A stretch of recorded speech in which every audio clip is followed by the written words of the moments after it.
You know him from television, but Anderson Cooper is also an author, and his latest book is about his family, a family with a name once synonymous with the word wealth. He talks with our Mo Rocca about the rise and fall of the Vanderbilts. So all this is just a small amount of stuff from my mom's storage units. For the past 15 years, CNN anchor and 60 Minutes correspondent Anderson Cooper has been sorting through his mother's treasures. She was a completely different person then. Cooper's mother was Gloria Vanderbilt, My new stretch denim jeans and known for her designer jeans, and as the so-called poor little rich girl at the center of an infamous Depression-era custody battle between her own mother, also named Gloria, and Aunt Gertrude Vanderbilt Whitney. Yeah, this I just found recently. This was the headline of the Daily News, July 4th, 1935, Gloria loses child Custody after battle. the trial. This is her. She's the age that my son is right now. This is the day her father died. Oh, there she is with her father. Yeah. Gosh, do you look at that guy and go, wait, hold on a second.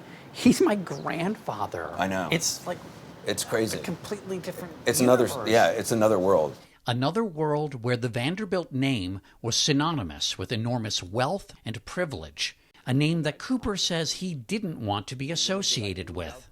I felt like no good could come of me paying attention to them. The Vanderbilts, when I was a kid, seemed kind of like layabouts. I knew they had all these houses and they were museums now, but it had no reality in my life. But after his mother's death in 2019, and then the birth of his son, Wyatt, in 2020, Cooper decided to delve into that side of his family history, documenting it in a new book. The Vanderbilts came to the New World from Holland in the 17th century. The first generations here were farmers. Is it kind of funny to you that you've ended up living not so far? It's weird. I will say, when I started doing research on the book, I had no idea that the Commodore had lived right here. Then came Cornelius, a.k.a. the Commodore. So Commodore Vanderbilt was a really extraordinary person. I mean, he grew up on a farm in Staten Island. Cornelius left school at age 11 and made his first fortune in shipping.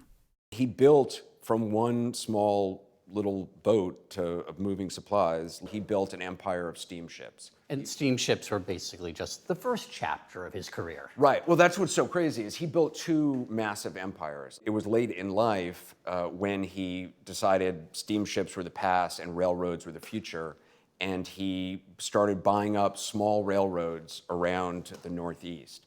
And eventually he formed a railroad company that basically was the all rail service on the eastern seaboard to Chicago. Yet Cooper also discovered some unflattering aspects of his great-great-great-grandfather's character. When I read that you described him as avaricious and pitiless, I Yes. thought that's blunt.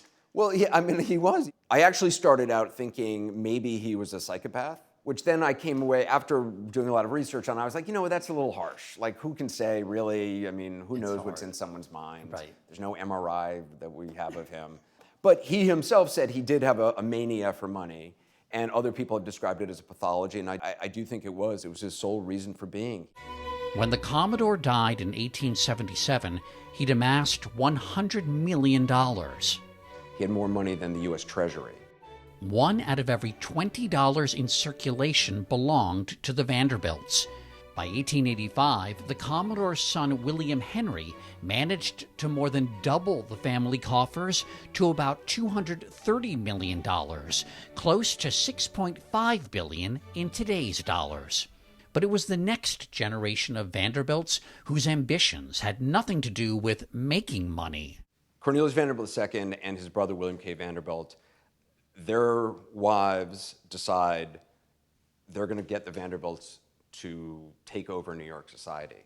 And then the spending begins. Yes, the spigots are turned on, and the spending begins. Craving respectability, this generation of wealthy Vanderbilts spent lavishly on mansions that dotted Manhattan's Fifth Avenue and palatial summer cottages in Newport, Rhode Island.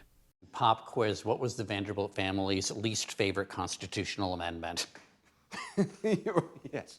Anything to do with Texas. Yes. The 16th Amendment to the Constitution ushered in the federal income tax in 1913. Estate and inheritance taxes soon followed. But the Vanderbilt spending habits continued unabated. I view the money as a kind of a pathology that infected subsequent generations, because I think that they all grew up with this idea that there would always be money there, and there was no need for them to actually work. When Cooper's mother Gloria was born in 1924, her inheritance was much diminished, and she was given little guidance on how to maintain it. This book helped me understand my mom in ways I never really even imagined, because once you see the world she was born into and the life her father led, and that the life her mother dreamed of leading, and the life that her grandfather led, you see why it was that she, grew up just spending money and thinking nothing of it. In 1978, Cooper's father, Wyatt, died.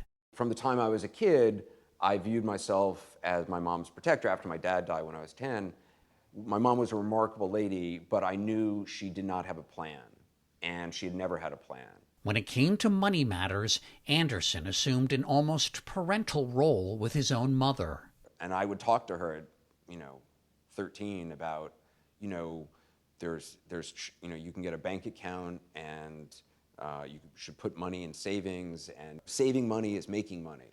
And just stupid things I had read about. You would say that at 13 years old to her? She just never had a plan. She just felt like, I once heard, I think I was like 14 or 15. I remember I was going up the stairs in the house, and I heard her on the phone saying to a friend of hers, well, I'll always be able to make money. And I remember stopping and freezing when I heard that and thinking, we are doomed. And that, for me, was a huge factor in, I started working as much as I could. I got a job as a child model, because when you're 13, 14, there's not a lot you can actually do. They're the upper stratas. Gloria Vanderbilt did make her own fortune with those genes. But Anderson Cooper never stopped working. I'm Anderson Cooper. Work for me has been the thing which has gotten me through everything. Work has always been the one constant in my life from the time I was,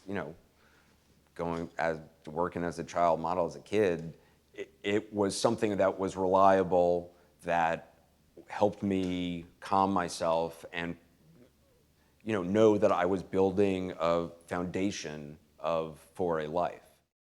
A life that now includes his son, 16-month-old Wyatt, to whom the book is dedicated. I thought, I want to write a book for my son that kind of explains part of his past or his family's past. And it's an honest view, I think, at this remarkable family, which remarkable in good ways and also bad.